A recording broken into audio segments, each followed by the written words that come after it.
A common thing that happens when someone suggests a game to me is that the game has no players. So I wanted to start streaming these games in order to temporarily populate them and see what they're like. Normally when I showcase a game in a video, I like to get a thorough understanding of it so I can actually present something to the audience. But because these games are so unknown and there's not many opportunities to actually play them, I'm just going to show you the game more or less.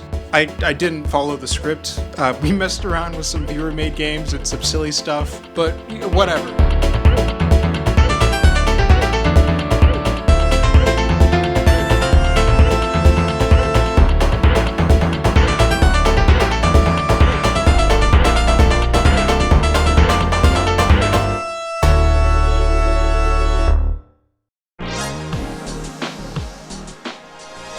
Okay, I'm gonna put a link to my profile. You guys should be able to follow me because these games aren't gonna have that many players. And if you're in the club, you can join our VC.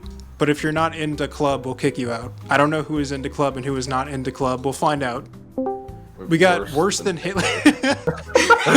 I found it kind of odd that this game had no players. Not just because it's a good game, I think, but because I always see it under the sponsored tab, which means they're running ads. Anyways, Contact City is a 2D platformer fighting game, kind of like Super Smash Bros, but not really. Basically, you pick up weapons falling from the sky and use them on each other. Most of the time they're guns, but there's stuff like a stop sign and a sword. After each match you get a scoreboard which shows who's in the lead, and during the match, the person in the lead gets a crown.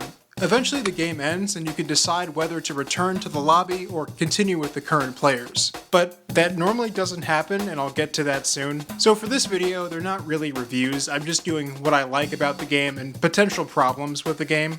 I think the concept for this game is fun. It works well as a party game to play with a group of friends. I like the default avatar guy, even though he's just a dude with a cone on his head. If you wanted to, you could also explore the lobby a little bit. They have some small stuff in there.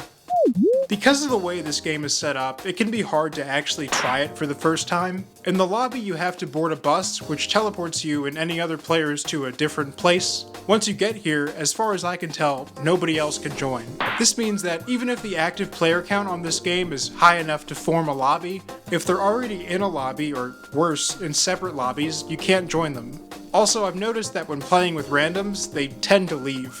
I don't think the lobby system is bad, but I think there should be an option to join existing lobbies instead of only being able to create a new one. Someone's trying to shoot me through the leaves. You can't do that. Why are you both trying to kill me? Are they teaming? Are they teaming? What is this? Oh god, what is that? What is that? Oh my god, stop! Melee! I have so many tools! I can't find the right one!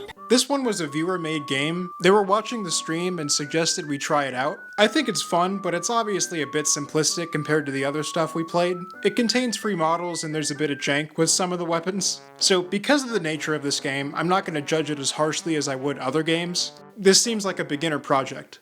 I think simplicity is good. It's also pretty silly with all the sound effects and stuff. I also like how the game changes maps somewhat frequently. Switching up the setting is fun. I don't mind including gear, but there should be some kind of way to make sure your weapons take the 3 first slots whenever you spawn. It can be a bit annoying when your tool number 1 isn't a useful weapon because your hotbar is flooded with gears you bought 10 years ago. I got the Mario Kart banana. Don't kill me! I gotta empty out my inventory to start playing. Kill the big sponge! How do I get in?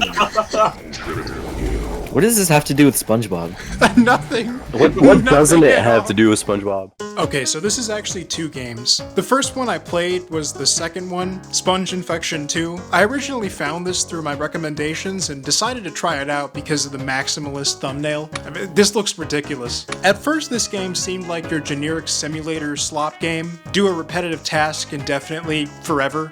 And then I checked the shop and realized how expensive everything was. At first, that just reinforced my assessment, but there's no monetization. So if you actually wanted to unlock this stuff, you have to spend days killing sponges. It might even be weeks. The coconut is the only thing you can get. 10,000? Oh, it's 100,000.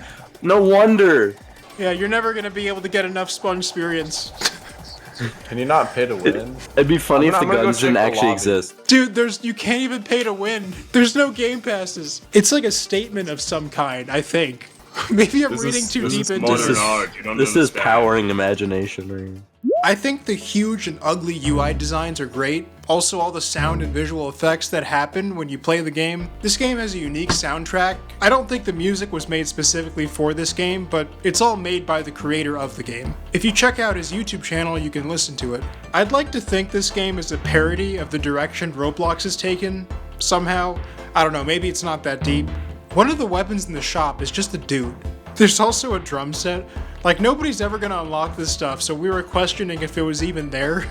I mean, it is a joke game, but obviously the progression. I feel bad for anyone who's grinded on this game. One more thing, I think it would be cool if the game switched maps more often, because there is a bunch of maps in this game. Every time I played it, there was a different one active. Oh, I forgot to talk about the first game. This version seems more chaotic. You just drop in and do whatever you want, plus the weapons are way stronger. There's a vehicle, random disasters, and PvP, kind of. You can get infected by the NPCs like a classic Roblox zombie game, and your arms will stick out. And once you get infected, the other players can put you out of your misery. Honestly, if the creator were to ever come back and update the second game, I feel like if they incorporated aspects from the first game and maybe monetized it a bit, it could actually be popular. Despite the current state of these games, they have the most players out of all the games on this list. They have an active daily player base. Most games don't even get that far.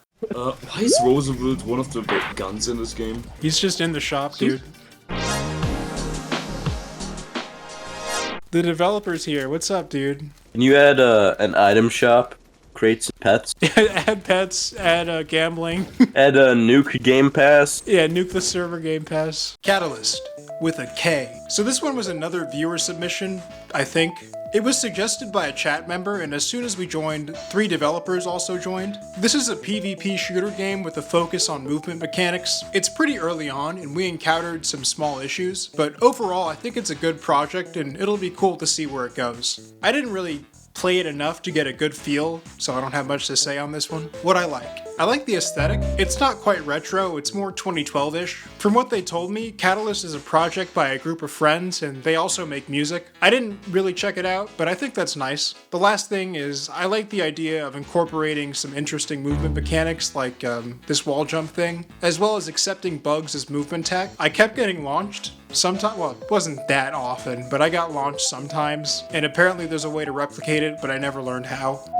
It was hard to hit players because of the low bullet velocities, and I couldn't quite figure out how some of the movement mechanics work. Unless they're trying to keep it a secret, it might be good to include some kind of tutorial. Why did you turn into Jeff the Killer? Oh, there's tunnels. They got New York in here. If you end the match, go ahead, yeah, go ahead. New York.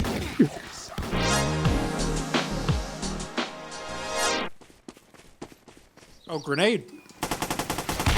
That recoil is stupid. Oh my god. Hollow Point. There is a lot of stuff in this game. The short amount of time we spent playing it on stream really didn't do it justice. I'm definitely gonna have to revisit this one in a future video. Basically, it's a modern war game with destruction and building mechanics, but there's a lot of maps and guns, just a whole bunch of stuff. I think it might be a bit unfriendly to new players, and that might be why it's dead, but this game clearly has a bunch of effort put into it, and I'm surprised I've never heard of it. I played it by myself after the stream, and I had a bunch of fun trying out all the different weapons and digging around to objectives, especially on the game mode where you go from one capture point to the next on the attacker side. It was fun going around the enemy defenses by digging under the building and putting explosives down. There's a whole bunch of stuff I haven't even tried yet. This game is the type that I would like, and I'd probably spend more time on it if this was a video about me recommending games. I mean, I do recommend this game, but that's not what this video is about. The amount of content, the combat, the building and destruction, the effects, it's a solid game. It feels quality. Sometimes the matches can feel a bit directionless depending on the game mode and the map. The maps are also huge. I'm sure if you had a full server it'd be just fine, but with the amount of people that were active, you just kind of ended up wandering around until you died, or you found someone and insta-killed them. I love all the blood.